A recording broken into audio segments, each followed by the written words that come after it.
नमस्कार। कभी सोचकर देखिए, एक ऐसी देवी जिनका जन्म ही सीधे आग से हुआ हो।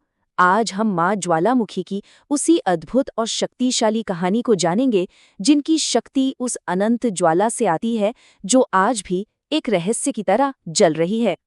तो चलिए शुरुआत करते हैं उनके नाम से ही, क्योंकि उनके नाम में ही उनकी पूरी पहचान, उनकी पूरी शक्ति छिपी हुई है। ज्वालामुखी यानी ज्वाला, जिसका मतलब है डिवाइन फायर या दिव्य अग्नि, और मुखी यानी मुख या स्वरूप, मतलब वो देवी जिनका रूप ही, जिनका चेहरा ही अग्नि है। मैं ही वो अग्नि हूं। सोचिए, इस एक लाइन की ताकत। ये सिर्फ कुछ शब्द नहीं है, ये एक घोषणा है। इसी एक वाक्य में उनका पूरा सार है। और यही लाइन उस बड़ी टक्कर की तरफ इशारा करती है जो इस कहानी के बिल्कुल सेंटर में है। लेकिन सवाल यह है कि उनके आने की जरूरत ही क्यों पड़ी? आखिर दुनिया में ऐसा क्या हो रहा था? इसे समझने के लिए हमें उस समय के उस बड़े संकट को देखना होगा जिसने उन्हें आने पर मजबूर कर दिया। तो जरा कल्पना कीजिए एक ऐसी दुनिया की जहां प्रकृति का संतुलन ही बिगड़ चुका था। बड़े बड़े पहाड़ कांप रहे थे।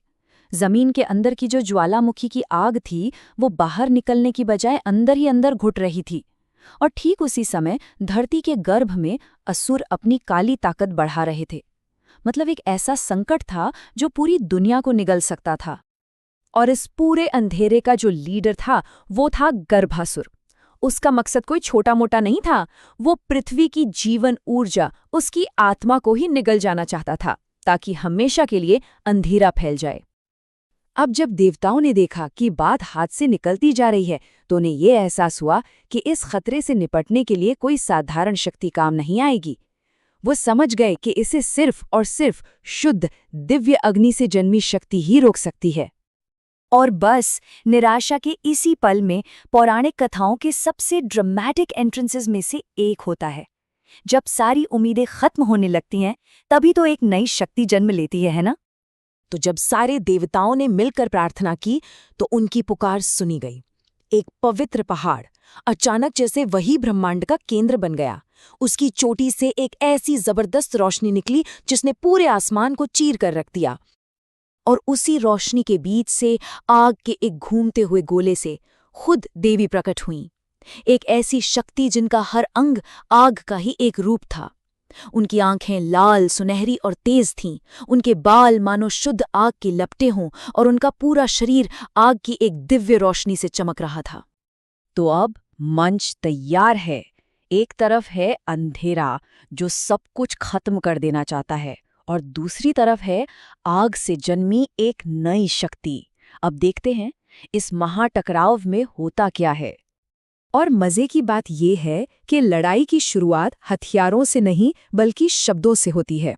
घमंड में चूर गर्भासुर उन्हें चुनौती देता है, मैं तो आग को भी निगल सकता हूं, तुम मुझे क्या हराओगी? और इस पर देवी का जवाब कितना शांत लेकिन कितना शक्तिशाली था। उन्होंने कहा, आग को कोई नहीं निगल सकता, क्योंकि वो आग मैं हूं। इसके बाद जो हुआ वो बहुत तेजी से हुआ। देवी ने 3 निर्णायक वार में गर्भासुर का खेल खत्म कर दिया। पहले अपने अग्नि बाणों से उसकी शक्ति के स्रोत पर ही हमला किया, फिर ज्वालावज्र से उसके सारे जादू और माया को राख कर दिया, और आखिर में उस असुर को अपनी ही दिव्य अग्नि में समा लिया, हमेशा हमेशा के लिए। लेकिन ये जीत सिर्फ एक दुश्मन को हराने तक नहीं थी। इस जीत ने दुनिया पर एक ऐसी छाप छोड़ी जो आज भी मौजूद है। जहां वो असुर गिरा था, वहां धरती से एक अनंत ज्वाला प्रकट हुई। एक ऐसी ज्वाला जो कहते हैं आज तक कभी नहीं बुझी। पर कहानी यहाँ खत्म नहीं होती, क्योंकि माँ ज्वालामुखी सिर्फ विनाश करने वाली शक्ति नहीं है।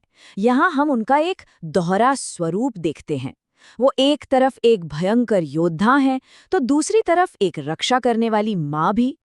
उनके इसी दोहरे स्वरूप को समझना बहुत जरूरी है।